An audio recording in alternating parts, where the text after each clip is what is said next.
Chapter 4. Ruthless Ruthie. Harvard Law School would have to wait. Shortly after Ruth and Marty's wedding, Marty was called to duty in the reserves and sent to Fort Sill, Oklahoma, to serve as an artillery officer. He joined the Reserve Officers Training Corps, ROTC program, while an undergraduate at Cornell, thinking that if he was going to be drafted, it would be better to serve as an officer. Fort Sill, Oklahoma, was nestled in the plains just south of the Wichita Mountains in Comanche County in the southwest part of Oklahoma. The fort was built at the time of the Indian Wars. The adjacent town of Lawton had been founded 53 years earlier when the Kiowa Comanche Apache Reservation, the last of the Indian lands in Oklahoma, was opened up by the federal government for settlement. The lands were offered by lottery, with 6,500 homesteaders selected to receive plots.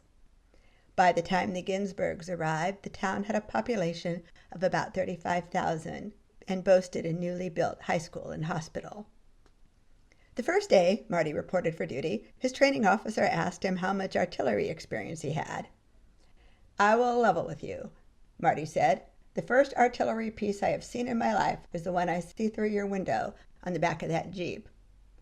"Son," his training officer replied, "that's an automatic fence post digger." An inauspicious beginning to a military career, if ever there was one. Marty and Ruth lived in the married officers' quarters.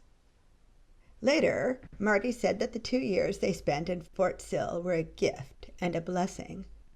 They were able to build their life and marriage far away from family and the pressures of school.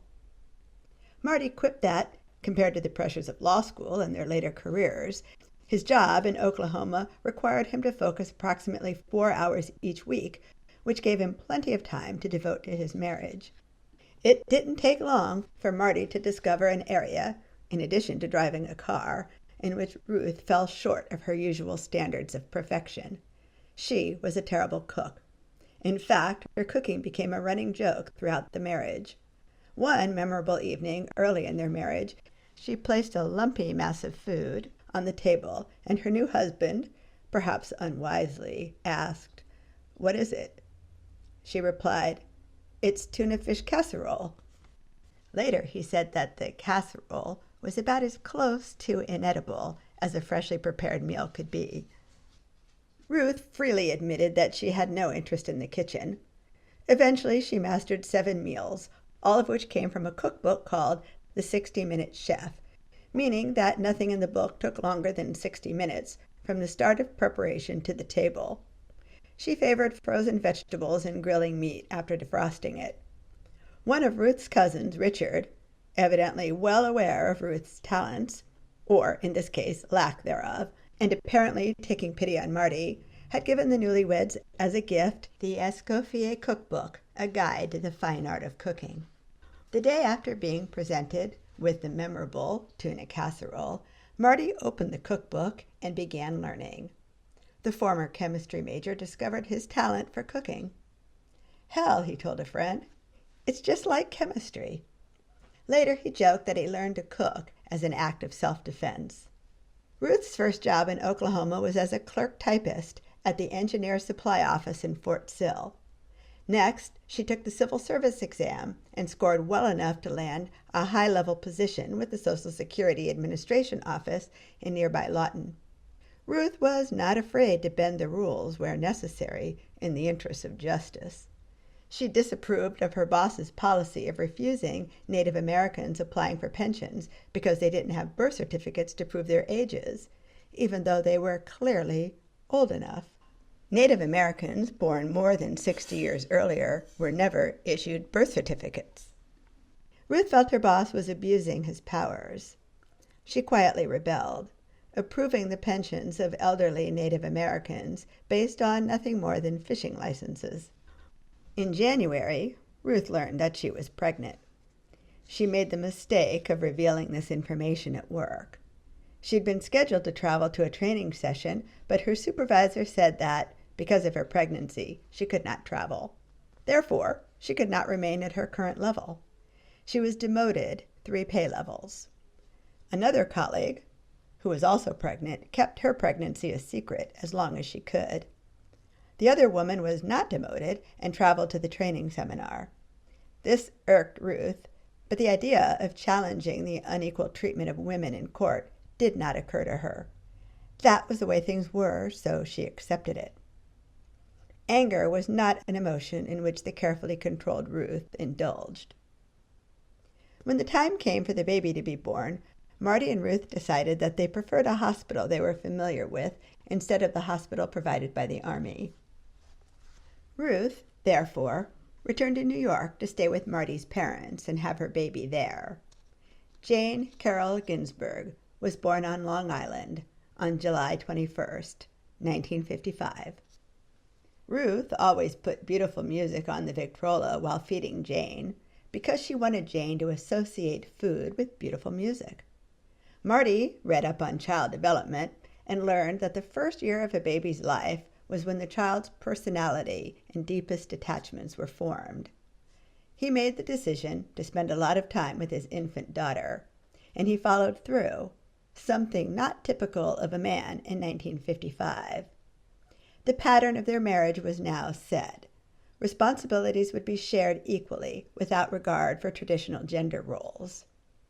At this time, Ruth began formulating her dream for the world, that a child should have two caring parents who share the joys and often the burdens, which, she insisted, required a man who regards his wife as his best friend, his equal, his true partner in life.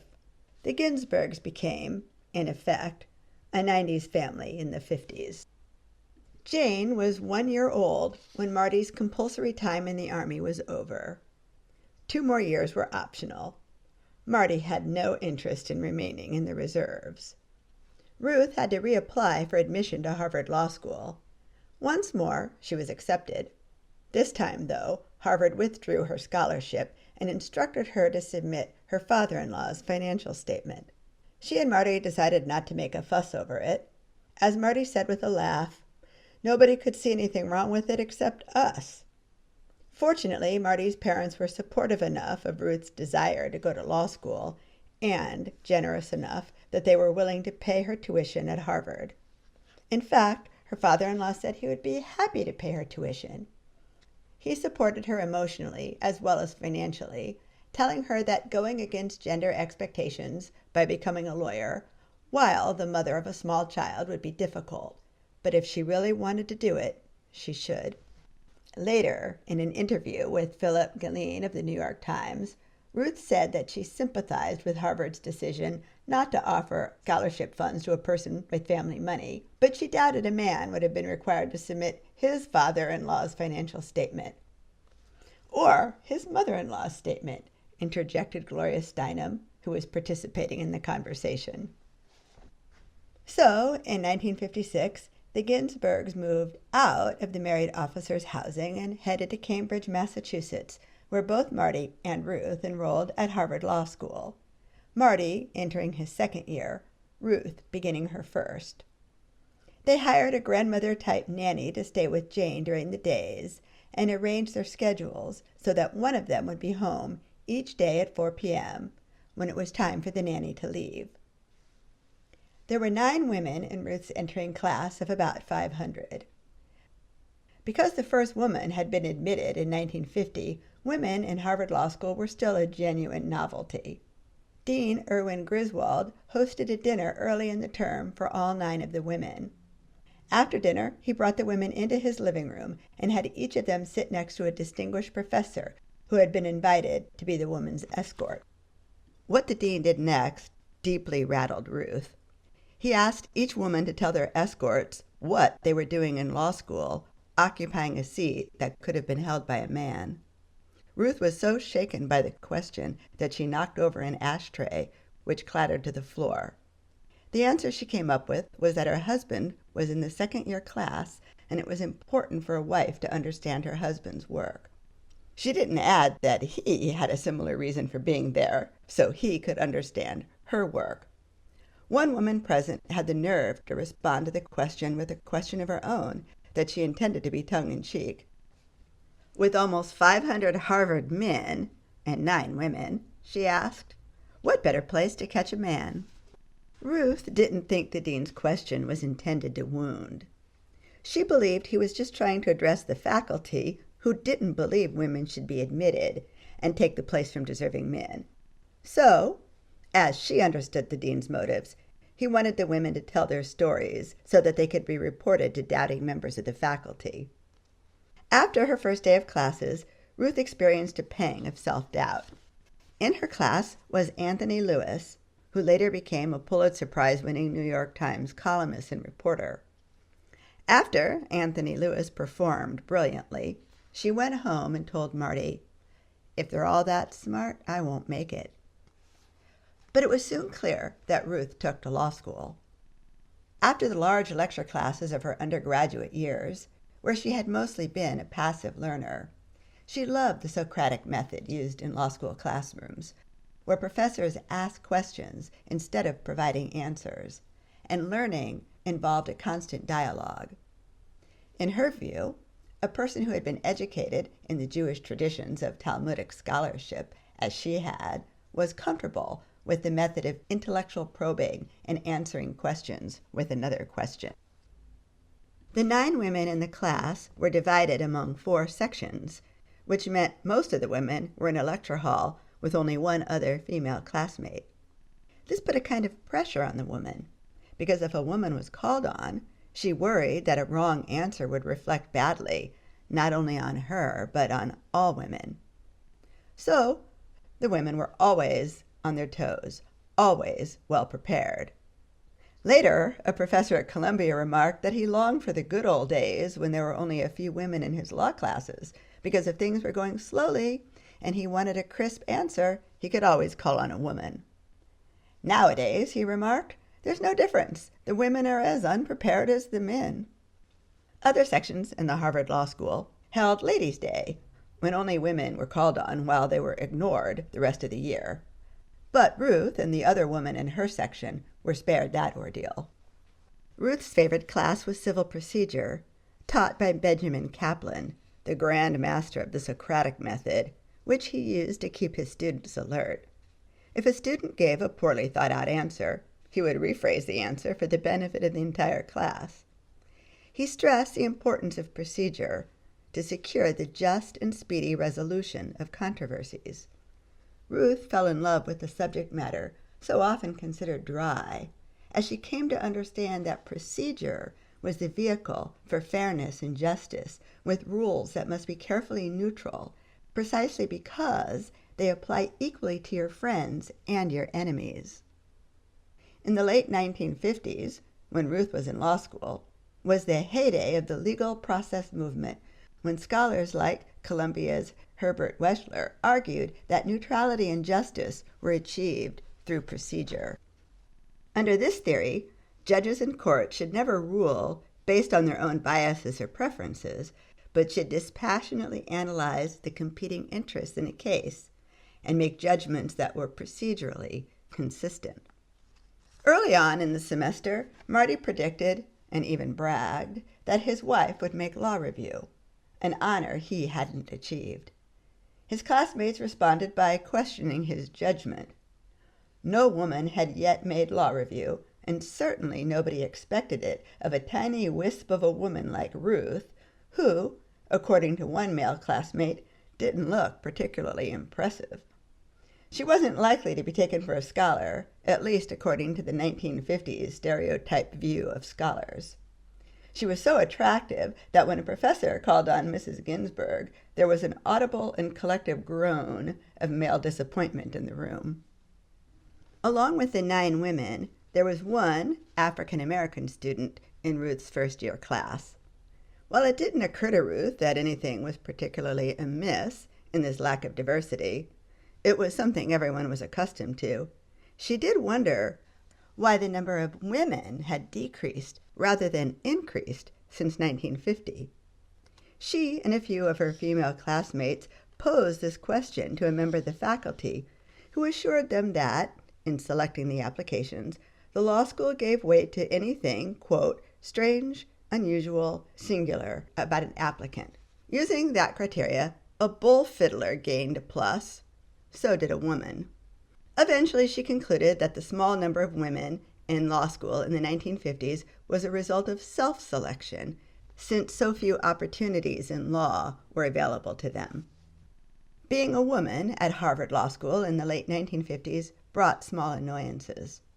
There were 2 classroom buildings with plenty of men's restrooms, but there was only one women's restroom, located in the basement of one of the classroom buildings. This proved very inconvenient, to say the least. Women were always dashing back and forth between the buildings. Women were not admitted in the faculty club dining room. The old periodical room at Lamont Library was closed to women, a rule that caused Ruth trouble one evening when she needed an article. A man barred her way. She offered to stand outside the door if he would bring her the periodical she needed, but he refused, so she had to leave and return with a man who could get the article she needed. Women were not permitted to live in the dormitory, a striking difference to Cornell, where women were required to live in the dorms. The difference, for Ruth, spoke to the arbitrariness of the rules. Partway through Ruth's first semester of law school, the Ginsburg family was dealt a blow. Marty was diagnosed with a virulent form of testicular cancer. His chances of recovery were not good. Later, Ruth said that there were no known cases of survivors, but she and Marty never lost hope that he would recover. Treatment required 2 operations and weeks of radiation therapy, with treatment to take place primarily during the second semester. As a result, Marty was able to attend classes for only 2 weeks of the second semester. In a law school known for its cutthroat competitiveness, his classmates pulled together to help out. Ruth gathered together a group who she thought would take the best notes. They inserted carbon paper in their notebooks to make copies for Marty. One classmate even had his girlfriend type up the notes to make it easier for Marty to study. Ruth herself often typed up notes for him as well. Classmates from his corporate reorganization seminar would visit Marty and discuss the finer points of corporate law. While Marty was undergoing radiation, he was awake only from midnight into the wee hours of the morning. During these hours, he rested on the couch and dictated to Ruth a paper on corporations. Ruth carried the burden of her coursework, caring for Jane and Marty, and coordinating Marty's note-takers. That was when she learned to work all through the night. The school was less helpful than the students. Ruth went to the administration and asked a question. If her husband passed his exams, could he have his class rank and grades based on his work during the other 2 years? The answer was no. Whatever grades he got while he was sick would factor into the average. But the school would include a note in his file that he was sick. Rules were rules, and that was it. Ruth went home and told Marty a white lie. She told him that all he had to do was pass, and his class standing would be based on his first and last years. As a result, Marty went into his exams at ease and relaxed. As it turned out, he got the highest grades of his law school career. With customary modesty, he gave all the credit to his brilliant note-takers. He also joked that the only reason he was a decent law student was because Harvard Law School didn't field a golf team. By the end of the second school year, it was clear Marty's operations had been a success. He would have full recovery and would be back in school full-time for his final year. But it would be 5 years before the doctors would be able to say for sure that his cancer had been eliminated. If there was any doubt that after finishing school Ruth would pursue a career of her own, or if she simply needed an excuse to follow her own career path, this settled the issue. They didn't know how long Marty would live, so Ruth must be prepared to support herself and Jane. Unbelievably enough, given the pressures Ruth faced during her first year of law school, she finished her first semester with top grades. Based on her grade point average, she finished her first year as one of the top 10 students in a class of 500. And she became the first woman to make Harvard Law Review. She gave credit to Jane for her excellent grades. I went home, played with Jane, had dinner, and then I was ready to go back to the books. It was the pause that refreshes. She felt she was less apprehensive about her schoolwork than her classmates because she had something in her life that was more important than the law. By Ruth's second year of law school, she and Marty had established their routine. No matter how busy they were with work or studying, they would have dinner at home together. Occasionally, when the nanny was not available, but Ruth needed to work in the building where the law review offices were housed, Ruth simply brought Jane with her, and Jane crawled around as Ruth worked. Each evening, after Jane went to sleep, both Marty and Ruth studied late into the night. The minor annoyances Ruth experienced as a result of her gender continued into her second year. The law review held a banquet. She was allowed to invite her father-in-law and her father. She was not allowed to invite her mother-in-law, though, because the banquet was just for men, even though Ruth insisted that aside from her husband, her mother-in-law had been her greatest personal supporter. Ruth herself was the only woman allowed in. She was allowed to bring Marty, but the men on law review could not bring their wives. By this time, many of Ruth's classmates looked at her with awe. In the words of one classmate, while the rest of us were sulking around in dirty khaki pants and frayed button-down Oxford shirts, missing classes and complaining about all the work we had, you set a standard too high for any of us to achieve. You never missed classes. You were always prepared. Your law review work was always done. You were always beautifully groomed, and you had a happy husband and a lovely daughter. Other classmates were harsher in their opinions. One classmate revealed that Ruth was known as Ruthless Ruthie. Years later, another classmate, while presiding over a Rotarian induction ceremony, recalled that he and his friends had known Ruth by what he called her law school nickname, Bitch. After she was nominated to the U.S. Supreme Court, she received an apology from that classmate in the form of a fax, assuring her that he and the Rotary Club would ban such sexist statements. Ruth read the fax and, with her usual calm, responded with, "Better bitch than mouse." As Marty approached graduation, he was offered a job with a top New York law firm. The Ginsburgs had no intention of splitting up the family, so, in a search for alternatives, Ruth went to the dean, Erwin Griswold, with a proposition. If I successfully complete my third year at Columbia Law School, she asked, will I be able to earn a Harvard degree? He said absolutely not. She had her rebuttal argument ready. She pointed out that one student had transferred to Harvard Law School after completing her first year at the University of Pennsylvania Law School. She received a Harvard law degree, having done only 2 years at Harvard, and the first year is generally considered the most important. In Ruth's case, she would have done the most important year at Harvard. Shouldn't she then receive a Harvard law degree? The dean said no. More specifically, she had not made a case of exigent personal circumstances as to why she should be granted permission. After Ruth achieved national prominence, Harvard deans tried repeatedly to give her a Harvard law degree, but she always refused. One Harvard dean called her each year, pressing her to accept a Harvard law degree. The carefully and meticulous Ruth Bader Ginsburg, who always made sure the I's were dotted and the T's crossed, and that every fact had been checked and double-checked, was not about to retroactively alter history.